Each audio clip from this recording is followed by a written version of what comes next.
باژێڕوانەکان و ڕێخەری ژوورەکان و سەرۆکی فراکسیۆنەکان و ئەوانە هەموو ئۆرگانەکان و خانەی ڕاپەڕاندن بەشدارە بن و تاوتوی هەموو پرسانەکەین کە پێیوەستە بە وەزعی بزوتنەوەی گۆڕانەوە و بە ئایندەی بزوتنەوەکەوە چ مەسایلە سیاسیەکان بیا مەسایلێکی ڕێخستن و تەنزیماتی ناوخۆوانە بێت. کۆبنەوەکەی ئەمڕۆمان دوو تەوەری سەرەکی بوو و ماوەیەکش ئامادە سازیمان بۆ کردووە لەبەرەوەی ماوەیەک بەسەر حکوومەتەکە ڕۆشتووە و ساڵێکی بەسەر ڕۆشتووە پێویستمان بە هەڵسانگاندن هەبوو تەقیمی ئەدای حکوومەتەکە و بەشداریکردنی بزوتنەوەی گۆڕان لەم حکوومەتە هەبوو. بەشی یەکەمی بە میوانداری تیمی حکوومەت بوو تیمی حکوومەتی بزوتنەوەی گۆڕان نوێنەرەکانی گۆڕان لە حکوومەتی هەرێمە ئەوان بەشدار بوون لەگەڵمانە و کاتی بەیانەکەیت بۆ تەرخان بوو کە ئەوان هەڵسەنگاندنی خۆیان با بڵێن داتاکان و زانیاریەکانی خۆیان و راپۆرتی خۆیان لەسەر بەشداری بزوتنەوەی گۆڕان لەم کابینەیە هەوڵەکانیان تەقەلاکانیان کێشەکان ڕێگرەکان چییە چی نییە و قسە لەسەر داهات و لەسەر خاڵە سنووریەکان و لەسەر نەوت و لەسەر بەغدا و هەموو پرسانەی کە پێیوەستە بە کوردستان و بە هەرێم و بە هاوڵاتیان و بە ژیانی هاوڵاتیان هەمووی باسی لێکرا و دواتریش گفتوگۆیەکی چڕوپڕ لە بین نێوانی ئەندامانی جبات و تیمی حکوومەتەکە لەسەر هەموو مواضیعانەی کە باسییان کرا. تەوەری دووەمیشی زۆرتر تەرخان بوو بۆ هەندێک کاروباری ناوخۆی بزوتنەوەی گۆڕان کەوەی کە پێوەست بوو بە جباتی گشتیەوە چەند ئەندامێکی تازەمان بۆی کرد ژووری قانونیمان ڕێخەرمان بۆ دانا و دواتریش سۆباز بوو لەسەر خۆڕێقسەوەی بزوتنەوەی گۆڕان کۆنفرانسی قەزاکان بڕیارمان لەسەریدا و پێشتریش دیارە بڕیاری لەسەردرا بوو بە تەمان پێش کۆتایی ئەم ساڵە ئێمە کۆنفرانسی نیشتیمانیش بکەین کۆنفرانسی مەحەلی و کۆنفرانسی نیشتیمانی بکەین و دەست بکەین بە هەڵبژاردنە ناوخۆیەکان ئەمەی میانی باوم بە کورتەکەی سۆباسی ئەم ڕۆمان بوو لە کۆبنەوەی جبات. من گۆران لێ ناڕتی بەشێک لە سەرکردەکانی بزوتنەوەی گۆڕان و بەشێک لە جەماوەری گۆڕان لەوەتی کە بزوتنەوەی گۆڕان لەم کابینەی حکوومەتە بەشداری کردووە ینی گلەیان زۆر لەسەر ئەدای حکوومەت و پیان وایە گۆڕان ئەبێ بێتە دەرەوە لەم حکوومەتە چونکە بە تۆ قسەی ئەوان کە حکوومەت نەیتوانێت خزمەتی خەڵک بکات. ئێوە ئەمڕۆ قسەدان چی بوو بۆ خەڵک و ئایا ئەو دەنگانی کە ناڕازی لەناو بزوتنەوەی گۆڕانە ئێوە چەنە جۆرە داواکاریەکان هەنەگرێت وەکو گوێگرتن حتمما گوێگرین لە هەموو داخوازی هەموو هەڵسوڕاوەکان ترکیبەی بزوتنەوەی گۆڕانیش وایە کە ئەبێ گوێ بگری لەبەرەوەی جباتی ئێمە وەکو سەرکردایەتی حزبێکی تر نییە جباتی ئێمە با بڵێن جباتی بزوتنەوەی گۆڕان نوێنەری هەموو ئۆرگانەکانی تایە یعنی هەموو فراکسیۆنەکان و هەموو ژوورەکان و هەموو مەکۆکان و ئەوانە هەموو نوێنەران هەیە تایدا و لەوێشە ئازادانە توانن قسە باسی خۆیان بکەن و تێڕوانی خۆیان بکەن دەرخەن ڕاستە ینی ئەوە نەکرد نیگەرانی هەڵسوڕاوەکانی بزوتنەوەی گۆڕان و ئەوەی کە جناب دەڵێ سەرکردەکانی بزوتنەوەی گۆڕان نییە نیگەرانی خەڵکی کوردستانە هەمووی لە پرۆسی سیاسی لە کوردستاندا لە پرۆسی ئیسلاحات لە کوردستانە لە مۆزوعی موچە لە مۆزوعی مەعیشات ئەمانە هەموو متعلقە بە ژیانی هەر هەمومانەوە خەڵکی کوردستان بەگشتی نیگەرانە هەر تەنها ئەوە نییە حتمما بەشداریکردنی بزوتنەوەی گۆڕانیش لە چوارچەوەی پلان و بەرنامەیەکە بۆ کە پشتگیری ئەم حکوومەتەکە بۆ کاری چاکسازی و بەرنامەیەکی هاوبەشیش دانا بەرنامەیەکی هاوبەشی هەموو لایەنەکان بەتایبەت گۆڕان لەگەڵ پارتیەکە یەکەم ڕێکەوتنیان کرد لەسەر چاکسازی بوو ئەم حکوومەتی چاکسازی بیت و هەنگاوی بۆ مرێ ڕاستە هەنگاونراوە بەڵام ئەوەی کە نەبدلی گۆڕانە بەتەنها لەوارێ بەدلی لایەنەکانی تریش نەبێت ڕاستیەکەی بەدلی خەڵکیش نییە چونکە تەرجمە نەبووە بۆ سەر ژیانی خەڵک بە پێچەوانەوە ژیانی خەڵک هاتووە خراپتر بۆ ئەوانە حتمما هەموو گۆڕان چەند هەڵسوڕایەکی گۆڕان هەموو گۆڕان نیگەرانە لەوە و هەمووشمان ئەمانەوەی فشارێکی زیاتر بکەین بۆەوەی هەنگاوی جدی بنرێت و پێشمان وایە بەردەوامبوونمان لە کابینەکە و بەردەوامبوونی تیمی وزاریمان لە حکوومەتی هەرێمی کوردستانە ئەو هەنگاوە نزیکترمان نکاتەوە لەو هەنگاوە لەوەی کە پاشەک شە بکەین لە باڵا بەرز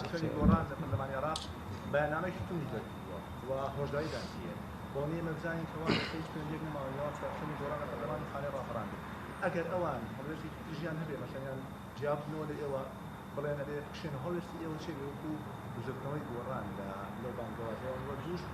بشتایتر بەدەر لە پرۆبووەیە شێخەیە کەوا ئێوە پارێزگاری شێوانی هەواڵەوە ئەگۆڕن نەگەڵێکی تیابەتی ئیداری تەڕاقڕینی دەرگانەمە تا چەند ڕاستە ئەوەی دووەمەکە ئەوەی پارێزگار و گۆڕینەکەوانە هەر زووش بە درۆمان خستەوە ئەسڵ ساسی نییە لە هیچ کۆبوونەوەیەکە باس نەکراوە و بەداخەوە برادرانی کە ئەو هەواڵەیان داتاشی بوو ئەسڵ ساسی نەبوو بەنسبەت ئێمە گۆکو گۆڕان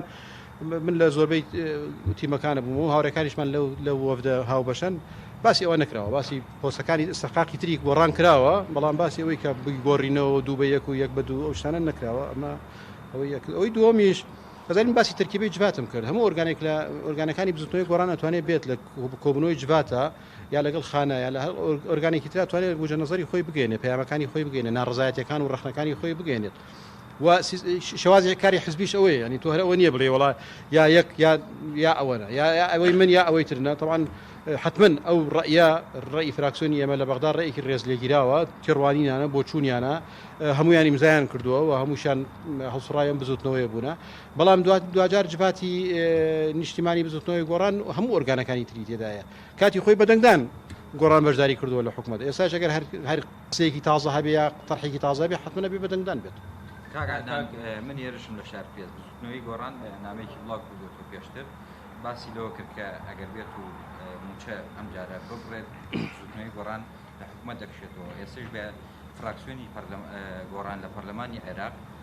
بەیاننامەیەکی توندی بڵاو کردوێتەوە و باستەوە کە هیچ مەجال لە مانەوە لە حکوومەت هێرێم نەماوە ئێوە ئەمە لە چیەوە سەریەڵداوەی کاکێش ئێمە هیچ بەیاننامێکی وەمان دەرنەکردو کە ئێمە ئەگەر ئەوە ببرێت لە حکوومەتەکە کشینەوە بەڵکو ئەوە بوو کە سەرەتا بەڵێنی ئەوە درا ئەم ڕۆژ کاکاوات بە وردی باسیەوەی کرد سەرەتا بەڵێنی ئەوە درا کە تەنها بۆ ئەو مانگە موچەکە بڕێت ئەمە احتیمادی کرد بۆ سەر بەگوێرە و داتانی کە باس کرا ئەمڕۆ خرانە ڕوو احتیمادی لەسەرەوە کرد و حکوومەتی عێراق چەند ئەنێرێ چەند بوجا نێرێ بۆ هەرێمی کوردستان و دواتر ئەو بوجەیە کە قرار بۆ حکوومەتی عێراق بینێرێ زۆر کورتی کردووە ڕێکبەنیوە کورتی کردووەوانە ئەو ئێمە جاری یەکەم پێی رازی بوو نەجاری دومیش پێی رازی بوو نەجاری سێمیش ئینشاڵڵا کە نابێت یعنی هیواداری نەبێت پێی رازی نینەوە پێمان خۆش نییە و پێمان باشیش نییە بەڵام مۆزوع ئەوەی کە ئێمە وتوێتان ئەمە ئەوەکە ئێمە پێمان خۆشە موچەکە لە کاتی خۆی بدرێت وەکو خۆی بدرێت لە کاتی خۆی وەکو خۆی بدرێت بەڵام واقعێکی اقتصادی ئێستا لە هەرێمی کوردستان هەیە و حکوومەتەکە ئەڵێ من ناچارم ئەوە بکەم گۆڕان فشارەکانی خۆی کات هەوڵەکانی خۆیدات ینی ئەو هەوڵانی کە ئێمە کردومانە لە مەرزەکانە لە مۆزوعی نەوتە لە مۆزوعی داهاتی ناوخۆی چەند بتوانێت داهاتی ناوخۆ زیاد بکرێت چەند زوو بتوانین ڕێکەوتن لەگەڵ بەغدا بکەین لەگەڵ عێراق بکەین حتمما ئەو کورت بیانوێک نامێنێتەوە بۆ ئەو کورتی لە موشەی خەڵکایە ئەبێ ئەم لایش وەرگین ببوورە گۆڕان ماوەی ساڵێکە لە حکوومەتایە بەمبەستی چاکسازی شۆدا وەڵام ماوەی ساڵێکە ئەمە نەبیراوە زوتنەوەی گۆڕان کێگاتە ئەو قەناعەتی کە ئەم حکوومەتە ناتوانێت چاکسازی بکات وە بڕیارێکدا کە هەم بەدڵی لانگرانی اتفاقی بێتەوە هەم بەدڵی زوتنەوەی گۆڕان ئەزانی ینی ئەمە نسبیە بڵێن بەدڵی لایەنگرەکانی بزوتنەوەکە ڕاستە لایەنگرەکانی بزوتنەوەکە بە هەمومانەوە لە خانی ڕاپەڕاندنەوە تا ئینەک ناڕازین لە واقعە لە واقع اقتصادیە سیاسیە کە ئێستا هەیە و نیگەرانین لەوەی کە هەنگاوەکانی چاکسازی بەو شێوە نەبوو کە ئەمان ویست ئەوە ڕاستە بەڵام خۆجباتی نوێنەرایەتی هەموو ئۆرگانانە ناکات و ڕۆژانەی شێمە لە تەماسین لەگەڵ هیچ ئۆرگانێک جگە لە فراکسیۆنەکەمان لە بەغدا کە ئەو بەیاننامەی دەکرێت هیچ ئۆرگانێکی تر داوای نەکردەوەی کشانەوەی نەکردووە ینی کشانەوە نەبووە بەتە مەطلبێکی جەماوەری هەموو بزوتنەوەی گۆڕان لە ڕێگای ئۆرگانەکانەوە بەڵام ئەوەی پرسیارەکەی جەنابەت بڵێ ڕاستە ئێمە لە دوای ساڵێک لە بەشداریکردمان لە حکوومەتەکە تەواوی پێشتر 6 مانگی یەکەم هەڵسەنگاندنێکمان کرد و نامەیەکمان نرد بۆ پارتی و دواتریش ئێمە کۆبوونەوەمان لەگەڵکردن هەڵسەنگاندمان کرد بۆ ئەدای حکوومەتەکە بۆ بەشداری بزوتنەوەی گۆڕان ئێستایش پێمان وایە هەنگاو ئەنرێت و ئەتوانێت هەنگاو برێت ئەگەر ئیرادە هەبێت ئەکرێت هەنگاوی باش بنرێت ئەگەر ئیرادە هەبێت ئەکرێت کۆمەڵی گۆڕانکاری باش بکرێت بە هیوای ئەوەی نیانی ئێمە پێمان وایە بەشداریکردنەکەمان زیاتر لە قازانجی خەڵکە ئەنا لەوانەیە بڕیارێکی زۆر ئاسان بێ بنسبەت بزوتنەوەی گۆڕانەوە ئەگەر هەموو هەڵسوڕاوەکانی لە ڕاپرسیە کابێ لە ڕێگای ئۆرگانەکانە بێ لە ڕێگای جباتەوە باسم کرد ئەمڕۆ جبات ئیتوانی بڕیار بداتەوە بخاتە دەنگدانەوە کە پاشەکشاکەین لەم حکوومەتە بەڵام ئەوە نەبووە مەطلبێکی جەماوەری بزوتنەوەی گۆڕان مەطلبی جەماوەری بزوتنەوەی گۆڕان ئێساوەیە کە ئێمە مادام بەشداریمان کردووە لە حکوومەتەکە ساڵێکمان تێپەڕاندووە ماندوو بووینە هەوڵماندا پرۆژەمان پێشکەش کردووە با بەردەوامی لەسەر فشارەکانی خۆمان و پێشمان وایە ئەمە زیاتر خزمەت بە خەڵکی کوردستانەکە نەک ئەوەی کە پاشەکشە بکەیت چەند ڕۆژی ڕابردوو زوتنەوەی گۆڕان تۆمەتبارەکرا بۆی کە کۆمپانیای هەیە لەسەر سنوورەکان و باش لە خەڵک وەرەگرن جەنابی شەڕۆنکردنەوەی کردا کە زوتنەوەی گۆڕان